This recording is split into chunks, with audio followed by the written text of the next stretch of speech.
My name is Pastor Jesimiel. Right now in the studio, I have my little teenager, Jesimiel Obi. I remember naming him 14 years ago. You remember? You can't remember now. When I came to your father's house to name you when you were born, 14 years ago. How is it like to be 14?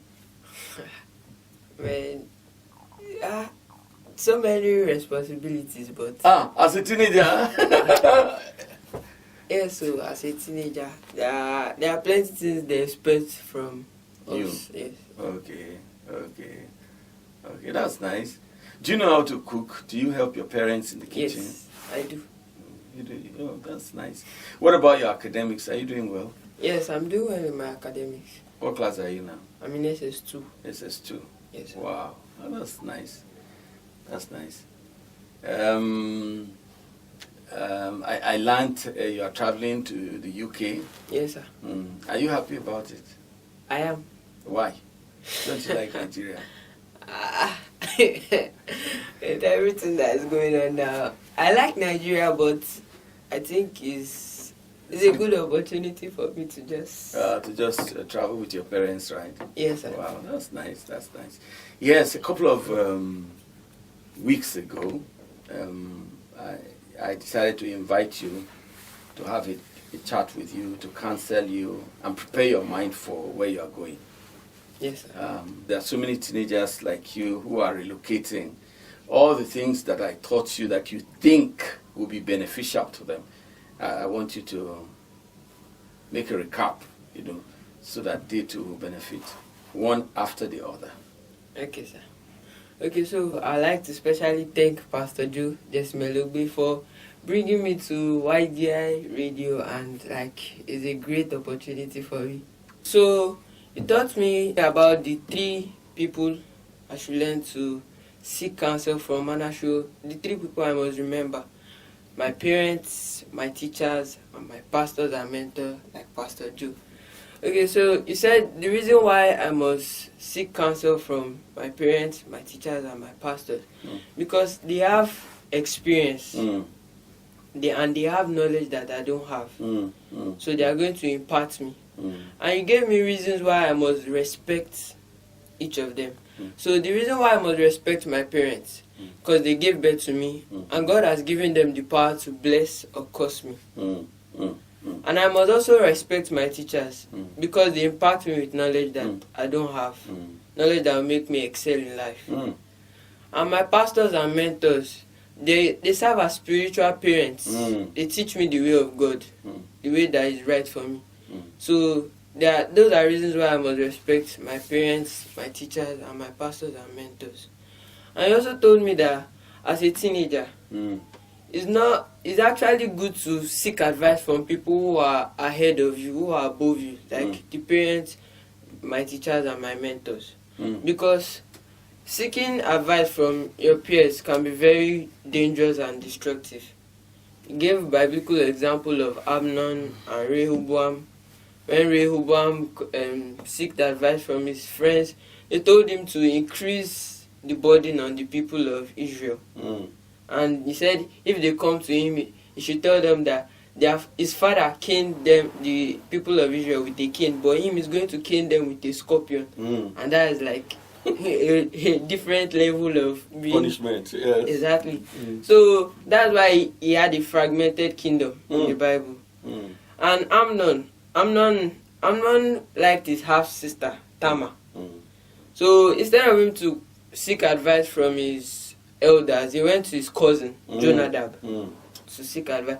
And Jonadab told him to pretend as if he was sick, then tell his father David to tell his sister Tamar to come cook for him. Then he could rape her. And Amnon didn't even seek for a second opinion. He just followed the advice of Jonadab. And when everything happened, it didn't end well for Amnon at all. And he was meant to be the heir apparent to the throne of David. Yes, but he couldn't because of the shameful act that he committed. Is it just this shameful act? Absalom killed him, organized his mother. Yes. You remember? He died, yes. He died. Okay. So it's not actually good to seek advice from your parents. It can be destructive. And so you talked about sex too. You said teenage attractions leading to sex can be very, very destructive. Because over there, where you are going? Where I'm going, yes. They don't see having sex or kissing in the open as anything. They don't really have fear of It's not God. a big deal. No, it's nothing for them. So I'm going there. Me going there to the United Kingdom. I'm going there as a Joseph. I'm going to impact my world. I'm going to stand out. I'm going to learn the things I've learned over here. Make me a better person. Make me someone that will change the life of those who are over there. Yeah, so I'm going to learn what I've learned, impact others, not letting what the bad things they know touch me. So I'm going there as a Joseph to impact my world. And he told me the 3 things I must run away from as a teenager. Yeah. Number 1, he said sin. Then he said laziness. And you also said pride. Your parents are always complaining about your laziness. Yes, I actually don't find it easy to do work, but I'm trying very hard. Through the training or the counseling that I had with you, there should be a change by now. Yes, there is. Because I've been doing like more work recently. Okay. Considering the fact that we're actually packing our things and getting ready. So I've been trying my best to make them happy. To please them. That's good. Because in your book about teenagers and parents, you talked about venison. Venison in the sense we should learn to do what pleases our parents. That is when they can bless us. We can receive parental blessings. Yes. And that is what is going to take us places in life. So what I have here, the 3 things I must cry out for and pray for as a growing teenager. Knowledge, wisdom, and understanding. They are important in the life of a teenager. Okay, so this one actually hits me very well. The 3 things I must seek to purify. Number 1, my thoughts. Number 2, my imagination. And I can purify my thoughts and imagination by asking the Holy Spirit to control my mind. Okay, and I must also seek to purify my body. And I can purify my body by taking regular clean baths, brushing my teeth, wearing clean clothes. I always complain that teenagers smell a lot. So in short, I must be hyper hygienic. Yes. So the things I must run away from bad association, and you run away, you flee from youthful lust. Me, I believe that bad association is one of the main things in everything, because the kind of friends determine what you think. Yes. They determine. Chop knuckle for that. Chop knuckle. Ooh, yo, my boy. Yeah. Yes, sir. They determine what you think. They determine the kind of actions you take. So the first and most important thing after running away from sin is determine the type of friends you keep. They must be God-driven friends, and let your parents know your friends. They say, show me who your friends, and I will tell you who you are. Yes. So you also talked about relationship with God. Nobody can know God for me. Knowing God is a person. That one didn't strike you real good. It struck me. Yeah. Yes. Nobody can know God for you. Your mother cannot know God for you. Your father cannot know God for you. Even your pastor cannot know God for you. You must know God for yourself. Yes. That's good. It's a personal relationship I have with God. Yeah. And how do I know God? First, I must love God. A person who loves God will know God. Yes. And I must study my Bible, especially the New Testament. And Proverbs too, yes, Proverbs. Yes. Told me to read Proverbs. Why? Why do you have to read? Because Proverbs is the book of wisdom. Every teenager out there must know that there's no how. You need to remember where you come from. Remember your family, because you cannot afford to put your family to shame. Yeah. Yes. And I must also remember the people who have added value to me. Like Pastor Joe over here. Yes, this is me. Yes. So there are plenty people that if I start mentioning names, man, will stay here for long. So I will remember the people who have added value to me, and I should learn to appreciate them. I must maintain a robust relationship with them. Yeah, that's good. Yes, because as I keep like that relationship, they keep giving me more knowledge, like imparting me with more things that I need to know as I keep growing. Yes, I remember the story about a military man that was sent to your school to come and instill discipline. When we were in secondary school. Yes, so he told me there was a particular day you people were supposed to go out early. But like for practice. Yes, but like as school people, they were just parabolating in the hostel. And when you people finally got where you were supposed to practice, he punished you people and said, whatever he's doing is for your own good. Yes. If you are good, 90% is for your benefit. And if you are bad, you take 90% of it. Of this repercussion. So to obey is better than sacrifice. Just for your good. Yes, because whatever our parents are doing is just to make us a better person in life. Yeah. So to obey is better than sacrifice. And you gave me one ideal work attitude. You told me the ideal work attitude is after like you are done with the work that was assigned to you, you go back and ask if there's more for you to do. But to be sincere, it's not easy. So you have not practiced it? I've practiced it, but and they gave you more work. Exactly. It's not that easy, but we know with God's help, we'll get there. Yeah, personal determination. Yes. Yes, this thing is good. It's good. And you told me that it is very important to greet people. Because over there they don't greet people. They are on their own. They are just passing, like yes. They don't see people. So it's actually important to greet people. It shows that I'm a responsible teenager. Yes. Yes.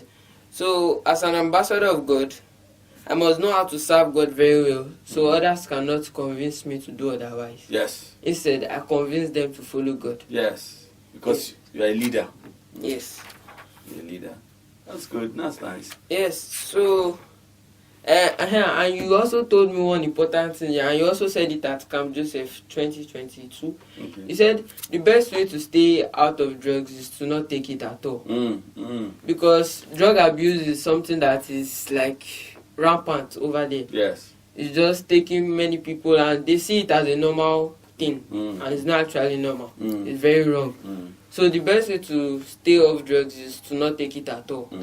Not be tempted. Don't even go near it. Don't go near it. Yes.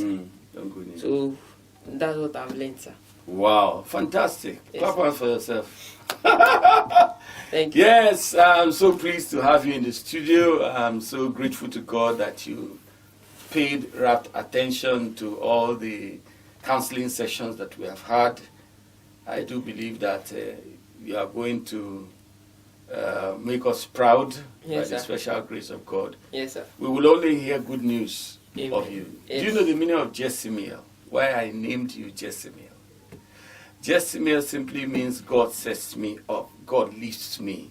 And the one that God lifts, nobody can pull you down. Do you understand? Yes, sir. So you see yourself as the one that God has lifted. And as long as you walk with that realization, with that knowledge that God is the one lifting you, no man can pull you down. So you will never, never be scared of anybody. There is no witch or wizard. There is no evil person that can pull you down as long as you are walking with God. That's why I spent so many, can I say hours or much hours? More, okay, yes. I actually did this days. Days, okay, beautiful, beautiful, yes. Sessions. For you to really have that at the back of your mind, really store those stuff that I gave to you. Yes, sir. And you'll be an outstanding person. Yes. So, what do you tell one or two teenagers looking at you? Okay, so what Candid counsel. What I want to actually say to teenagers out there is, mind the kind of friends you keep. The kind of friends you keep will actually determine who you become in life. So the kind of friends you keep, you need to mind the kind of friends you keep, and the kind of advice you receive from people. it's very important not to just receive one advice from a particular person like Amnon did, but you receive advice from different people, then compare. Yeah. You compare it. And like the last phrase I said, the best way to stay away from drugs is to not take it at all. Because drug abuse has taken so many people. Wasted lives. As in, like, it has made them deviate from God's plan for them. And also, teenage attraction to sex is very destructive. So, sex is actually a sacred thing between couples. It's meant for couples, meant for bonding between husband and wife. So, we should abstain from every form of, we should flee from every form of youthful lust. Okay, and we should just learn to respect our parents, our teachers, and pastors, mentors, people who are ahead of us, above us. We should learn to humble ourselves. Yes. So that's my message to teenagers out there. Thank you very much. Fantastic. You got in a word for parents too. Okay. Do you have a word for parents? For parents. In view of your relationship with your mom and your dad. Okay, for parents, I believe patience. Yes, that's what I would say, patience. Like, we're teenagers, we're growing. So, like, you should learn to calm down and understand us. Try to find ways to, like, just, some people are like trying to build up, like put up a strong wall. But they should just try to like get to know what they passing their through. teenager, yes, very well. So that's just my word for parents. Okay. Yes. Sir. Wonderful people. We just had a wonderful chat with my beloved son in the Lord, Jesimiel Obi. We're trusting God that He will make us proud when He travels to England. Yes.